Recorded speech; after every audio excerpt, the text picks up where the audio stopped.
So Tuhan pimpinlah aku. Kita nyanyi ya, nomor 21. 3, 2, 1. Tuhan pimpinlah aku, agar ku tak tersesat. Kau beserta amanlah di dalam anugerah-Mu. Pimpin aku agar ku tak tersesat, melewati hidupku sampai tiba di sorga. Saat ombak menerpa, Kau yang melindungiku. Kau dekatku, tenanglah, itulah harapanku. Pimpin aku agar ku tak tersesat, melewati hidupku sampai tiba di sorga. Tuhan pimpinlah aku sampai badai berlalu. Saat tiba di sorga, air mataku terhapus. Pimpin aku agar ku tak tersesat, melewati hidupku sampai tiba di sorga. Mari kita membaca firman Tuhan dari Injil Lukas pasal yang ke-1 ayat 57 sampai 80, atau Injil Tuhan Yesus perikop yang ke-10, kelahiran Yohanes Pembaptis. Kita akan membaca dengan bertanggapan, kemudian 3 ayat terakhir 78 sampai 80 kita akan membaca secara bersama-sama. Perikop yang ke-10, kelahiran Yohanes Pembaptis, Lukas pasal 1 ayat 57 sampai 80, halaman 30. Kalau sudah terbuka firman Tuhan, saya akan memulai dengan ayat 57. Kemudian genaplah bulannya untuk Elisabet untuk bersalin, dan ia pun melahirkan seorang anak laki-laki. Ketika tetangga-tetangganya serta sanak saudaranya mendengar bahwa Tuhan telah menunjukkan rahmat-Nya yang begitu besar kepadanya, bersukacitalah mereka bersama-sama dengan dia. Maka datanglah mereka pada hari yang ke-8 untuk menyunatkan anak itu, dan mereka hendak menamakan dia Zakaria menurut nama bapaknya.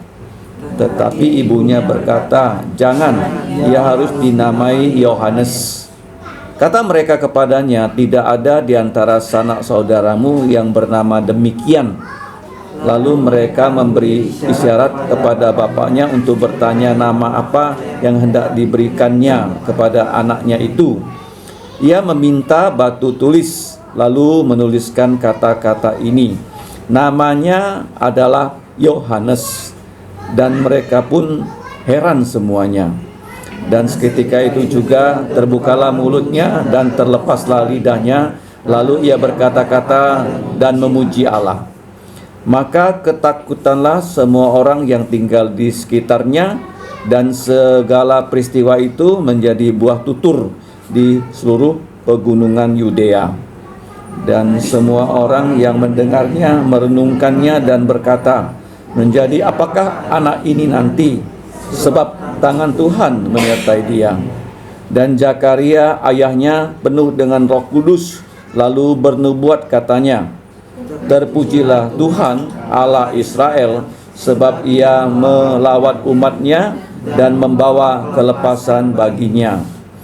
Ia menumbuhkan sebuah tanduk keselamatan untuk kita di dalam keturunan Daud, hambanya itu, seperti yang telah difirmankannya sejak purbakala oleh mulut nabi-nabinya yang kudus, untuk melepaskan kita dari musuh-musuh kita dan dari tangan semua orang yang membenci kita, untuk menunjukkan rahmatnya kepada nenek moyang kita, dan mengingat akan perjanjiannya yang kudus, yaitu sumpah yang diucapkannya kepada Abraham, bapa leluhur kita, bahwa ia mengaruniai kita, supaya kita terlepas dari tangan musuh, dapat beribadah kepadanya tanpa takut, dalam kekudusan dan kebenaran di hadapannya seumur hidup kita.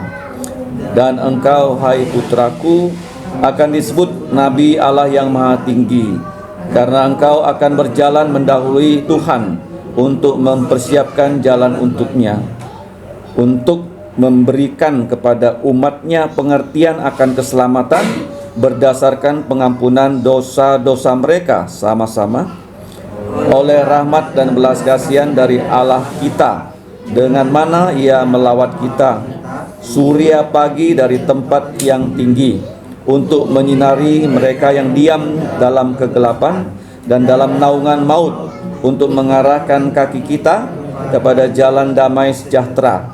Adapun anak itu bertambah besar dan makin kuat rohnya, dan ia tinggal di padang gurun sampai kepada hari ia harus menampakkan diri kepada Israel.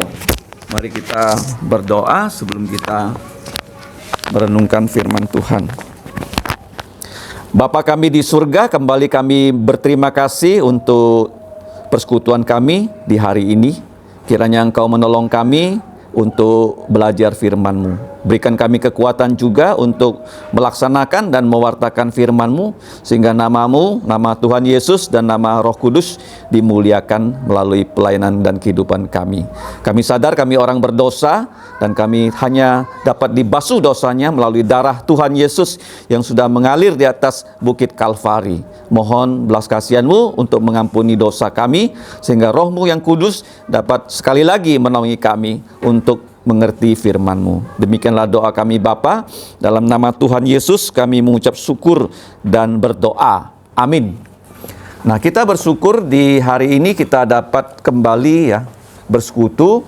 Ini merupakan persekutuan kita yang terakhir di tahun ajaran tahun Tuhan 2022-2023.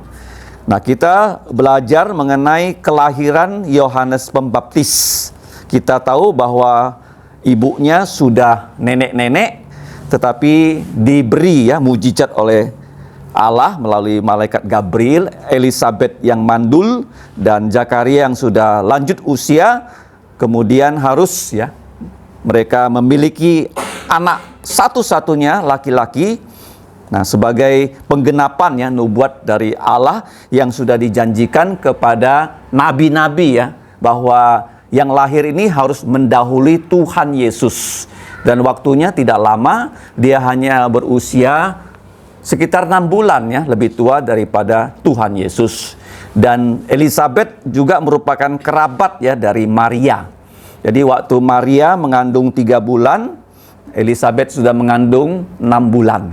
Jadi waktu Elisabet dikunjungi Maria, dan Elisabet itu ditemani Maria sampai Yohanes ini lahir. Jadi ketika Yohanes ini lahir, nah semua tetangga-tetangganya itu bersukacita. Bahkan di sini dikatakan sanak saudaranya. Ini adalah saudara sepupu Seperti Maria juga saudara sepupu dari Elisabet. Mereka sangat bersukacita. Kenapa? Karena Tuhan telah menunjukkan rahmatnya. Nah, kata rahmat ini kata yang besar di perjanjian lama, yaitu dalam bahasa Yunani adalah eleos, kalau bahasa Ibraninya adalah hesed. Hesed, rahmat. Rahmat itu artinya Allah tidak menghukum kita pada saat kita berdosa, tetapi dia dikatakan panjang sabar, besar, besar kesabarannya. Kata panjang sabar itu dalam bahasa Yunani adalah makrotumia. makro itu besar, tumia itu murka. Dia sudah marah betul ya sama manusia, tapi dia tidak menghakimi, menghukum kita pada saat dia marah melihat orang berbuat dosa.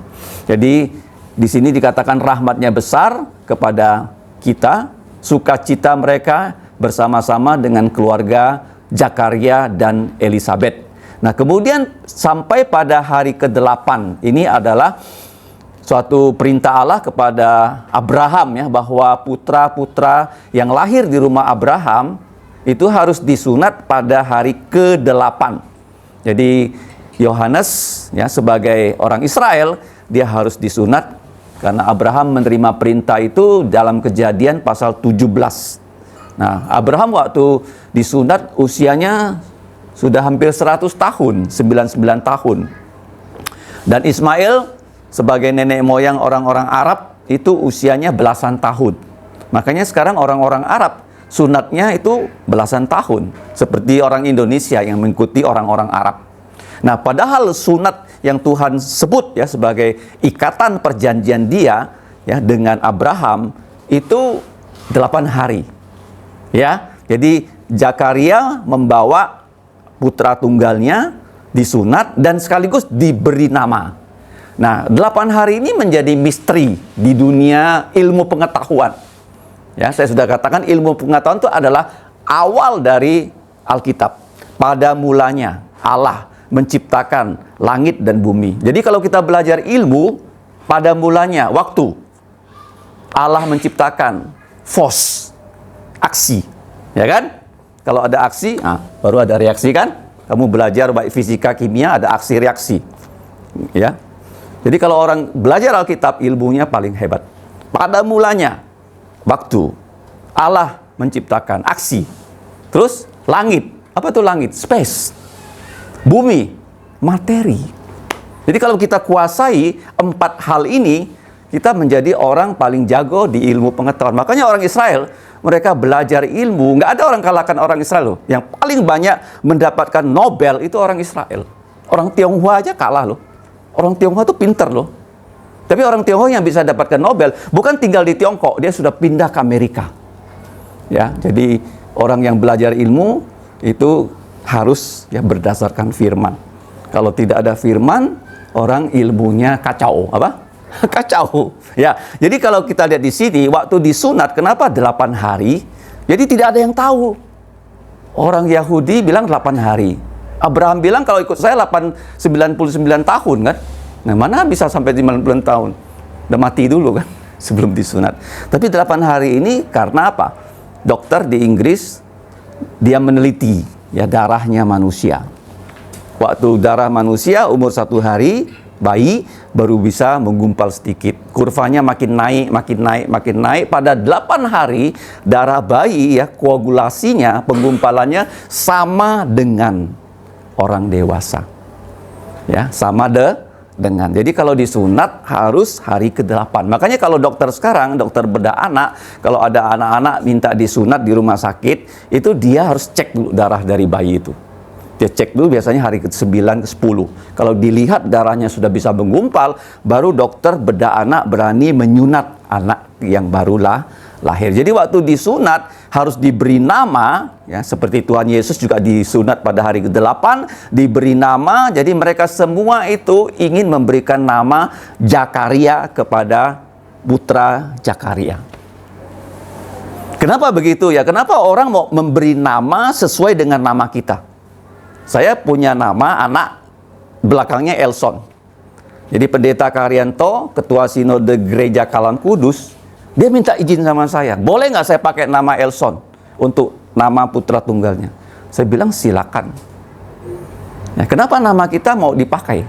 Karena kita punya bagaimana ya pribadi yang baik. Ya, seperti di Sumatera, saya juga pernah ada satu penatua, namanya Guntur Simbarmata. Dia bilang boleh nggak saya pakai nama anak saya Peter? Karena nanti karena dia orang Batak, anaknya kan Peter. Nanti orang panggil dia bapaknya Peter gitu loh. Seperti bapaknya saya, dia izin dulu. Saya bilang, ya bagus tuh nama Alkitab. Jadi kenapa orang mau kasih nama Zakaria pada putranya? Karena mereka sangat ingin anaknya seperti Zakaria. Di Amerika tuh biasa ya. Ada nama bapaknya John, putranya John, tapi John senior dengan John junior. Jadi waktu panggil ya John senior, jadi bapaknya yang nyaut. John junior, anaknya yang nyaut. Tetapi di sini ibunya yang bisa ngomong, bilang jangan. Dia harus dinamai Yohanes karena Gabriel memberikan nama kepada siapa? Putranya ini. Sudah dipesankan Tuhan namanya harus Yohanes. Nah, saya sudah katakan ya nama-nama Alkitab semuanya ada artinya. Ya, seperti nama Zakaria. Zakaria itu gabungan dua kata. Jakar artinya ingat. Ya, Jakar. Ya itu Yehova. Tuhan selalu mengingat kita. Ingat ya, Zakaria. Jadi paket nama ini tidak boleh kamu potong. Kalau kamu panggil dia harus panggil lengkap. Ya, Zakaria. Seperti anak saya itu, namanya Elnatan. Tidak boleh dipanggil El loh. El itu artinya dia Allah loh. Panggilnya Elnatan. Kalau Zakaria, Zakaria. Ya, jadi satu kata yang digabung dari dua kata ya. Zakaria artinya Tuhan mengingat. Jadi waktu mereka mau memberi nama Zakaria dicegah. Lalu mereka tanya bapaknya nih. Nah, bapaknya nggak bisa berbicara. Dia minta tablet. Minta apa? Ya.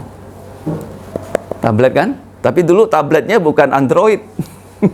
Bukan apa? Apple. Tabletnya betul-betul apa? Dari batu. Kemudian dia menulis, namanya adalah Yohanes.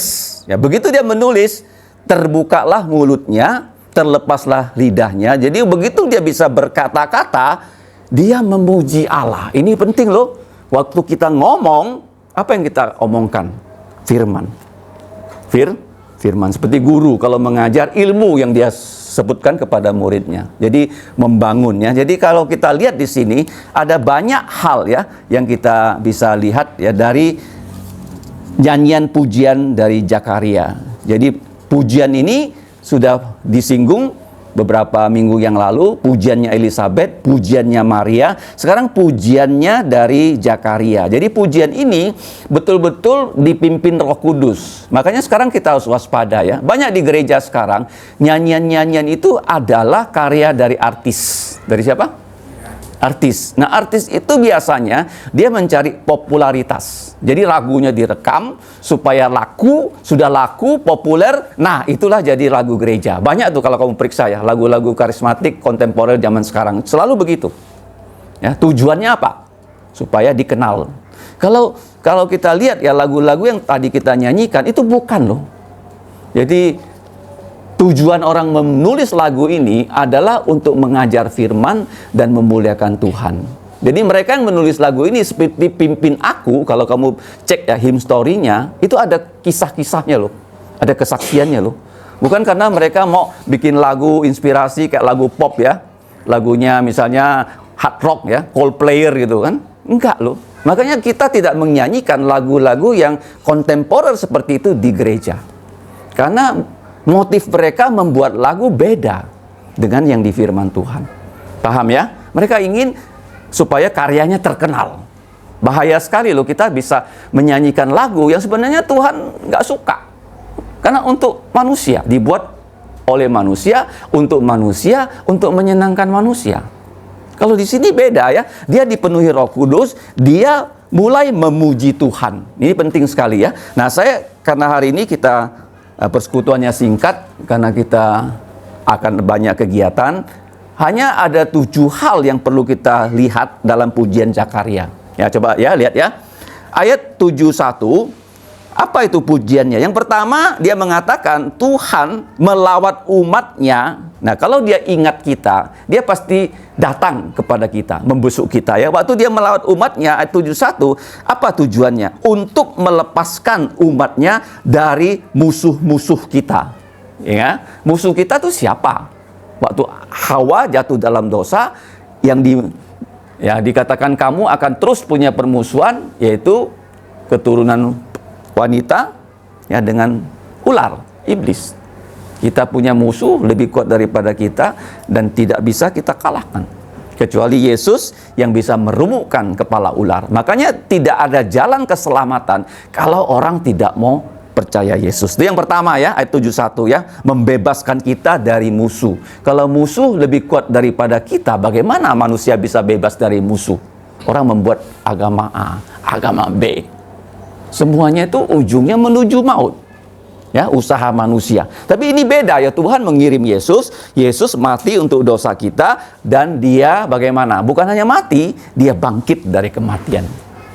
Ya, dia sekarang berada di surga. Itu yang pertama. Yang kedua, kalau kita lihat di ayat 72, menunjukkan rahmatnya. Ya, rahmat itu ditunjukkan untuk orang berdosa supaya dosa kita diampuni. Ya, paham ya? Makanya dia mengirim Yesus, dan Yesus itu dengan darahnya membasuh dosa kita, dan dengan kebangkitannya dia memberikan kita hidup yang kekal. Itu yang kedua ya, menjadi poin pujian dari Zakaria. Yang ketiga, ayat 73 di sini ada satu hal, yaitu dia membenarkan kita. Caranya apa? Dia memberikan kita kepercayaan ya kepada Tuhan Yesus. Dia menunjukkan rahmatnya kepada nenek moyang kita dan mengingat akan perjanjian yang kudus, yaitu sumpah yang dia ucapkan kepada Abraham, bapak leluhur kita, bahwa ia mengaruniai kita. Jadi digarisbawahi kata karunia.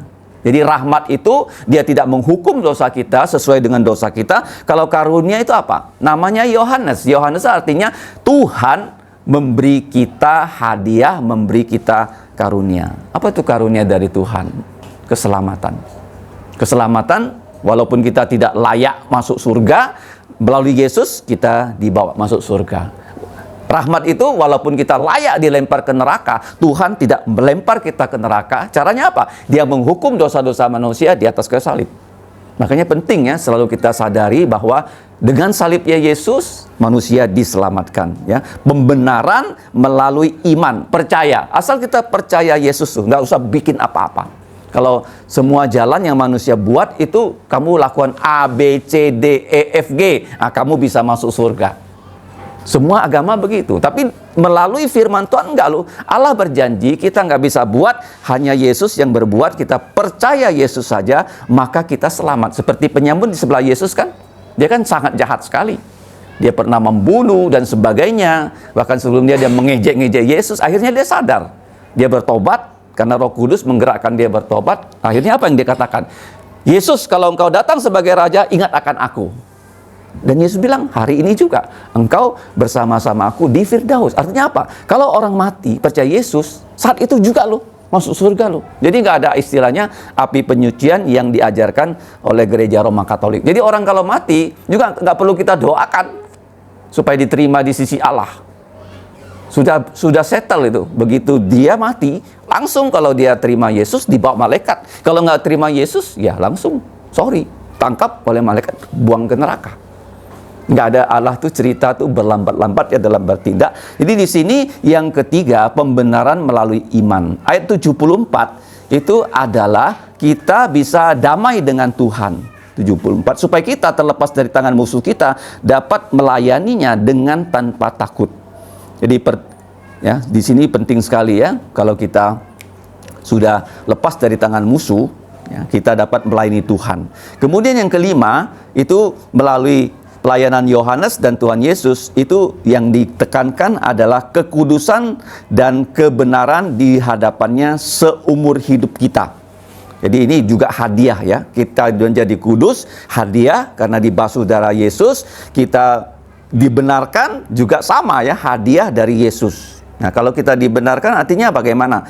Kita punya kebenaran kan seperti kain kotor, tapi Yesus melakukan seluruh ya hukum Taurat tanpa cacat, dan dia menjubahkan kepada kita jubah keadilan atau kebenaran. Itu yang kelima ya. Nah, kemudian yang keenam, kita bisa ayat 77 ya, memberikan kepada kita umatnya pengertian akan keselamatan di sini ya, sekali lagi ya, keselamatan yang berdasarkan pengampunan dosa-dosa kita. Kata selamat itu melekat dengan namanya Yesus ya. Yesus itu artinya Tuhan yang menyelamatkan kita. Satu kata, Yesus. Ada orang bilang saya percaya Yesus, saya percaya Tuhan yang menyelamatkan saya. Beres dah, satu kata saja. Sebenarnya nama Yesus nggak perlu kita tambahkan dengan Tuhan loh. Yesus artinya Tuhan Juru Selamat. Singkat sekali loh. Nah, jadi dia menyelamatkan kita berdasarkan pengampunan dosa. Bagaimana dia mengampuni dosa kita? Itu mati di salib. Sering dikatakan bahwa Allah menciptakan langit, bumi, dan segala isinya hanya perlu 6 hari. Tapi dia mengampuni dosa kita 33,5 tahun. Dia harus hidup sampai umur 30, dia melayani 3,5 tahun, akhirnya dia disalibkan dan dia mati, dikuburkan, bangkit, menampakkan diri, naik ke sorga, dan berjanji dia akan segera datang. Itu yang keenam. Yang terakhir, nah yang penting di sini dalam nyanyian Zakaria adalah kata terang kebenaran.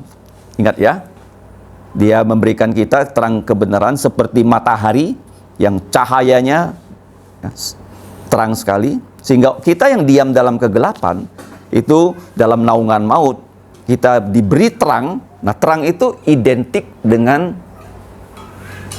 kebenaran. Mari kita buka satu ayat dalam Mazmur ya, 43. Mazmur 43 ayat yang kalau dalam bahasa Indonesia penerjemahannya perlu sedikit kita koreksi ya. Mazmur 43. Kirimkanlah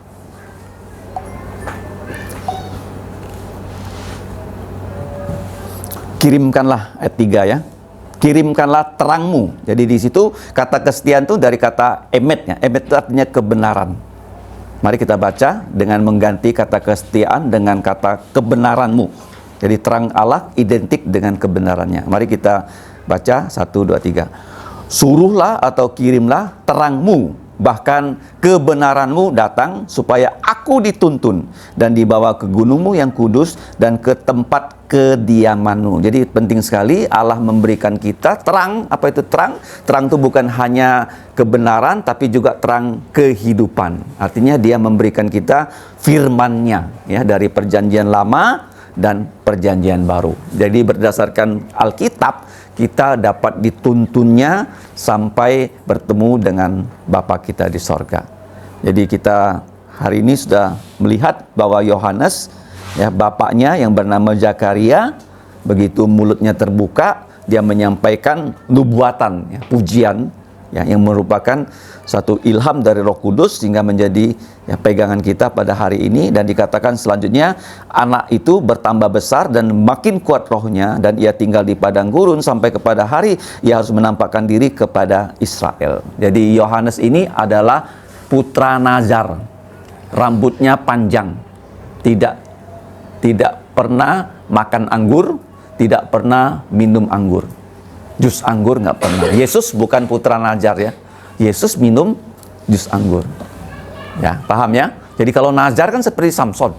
Ya, rambutnya panjang, nggak boleh nyentuh mayat. Terus dia penuh Roh Kudus sejak dalam rahim ibunya. Dia menjadi imam. Jadi apa? Imam, karena dia harus membaptis Yesus. Kenapa Yesus dibaptis? Karena Yesus diurapi sebagai Kristus Mesias. Sebagai nabi, sebagai imam, dan sebagai raja. Makanya Yesus ketika ditentang penguasa TAI, ditanya, mandatmu dari mana? Yesus bilang apa? Baptisan Yohanes dari sorga atau dari manusia? Jadi Yohanes tugasnya mempersiapkan jalan untuk Tuhan Yesus. Ya, mempersiapkan jalan itu seperti membangun jalan. Ya, jalan itu identik dengan apa? Allah adalah jalan dan kebenaran dan hidup. Dan sekarang terang identik dengan kebenaran. Dia makin besar ya secara fisik, rohnya makin kuat, dan dia tinggal di padang gurun ya. Dalam zaman Yohanes itu ada kelompok Esen ya, yang tinggal di padang gurun. Mereka nggak tinggal di kota-kota, tapi mereka punya pemukiman yang eksklusif, yaitu para imam yang melayani. Nah, di Laut Mati itu ada satu gua, ditemukan ya, dalam gua itu banyak tabung-tabung salinan Alkitab Perjanjian Lama. Jadi tugas mereka memang ya mendalami apa? Kitab suci.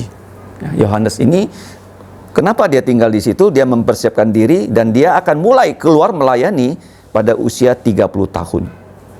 30 tahun. Ada yang orang mengatakan kenapa dia tinggal di daerah seperti itu? Kemungkinan Zakaria dan Elizabeth yang sudah uzur sudah mati. Sudah apa?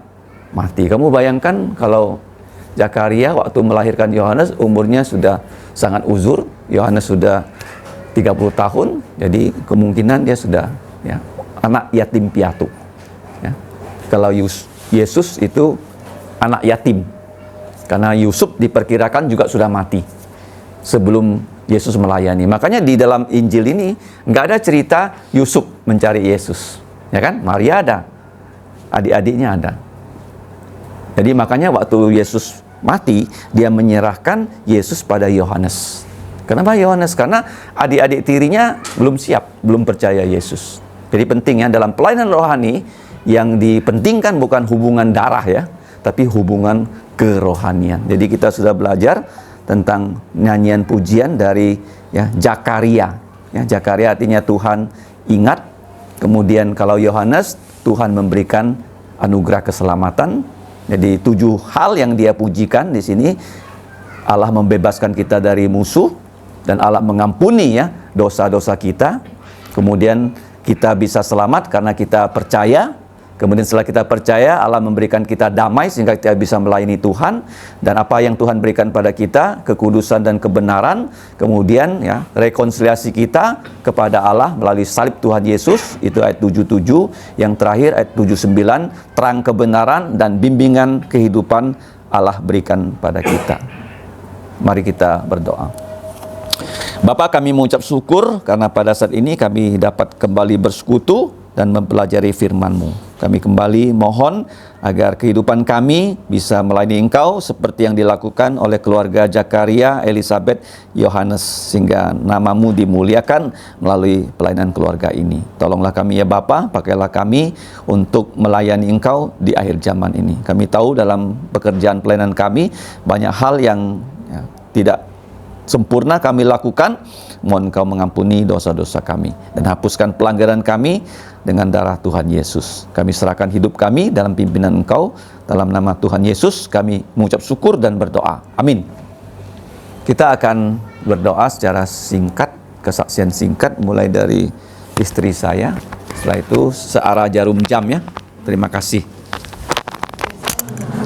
Hari ini banyak syukur untuk kesehatan yang Tuhan sudah pelan-pelan pulihkan, karena 2 minggu lalu saya boleh dikatakan setengah pingsan lah di atas mimbar ya. Sebenarnya saya sudah tahan-tahan supaya jangan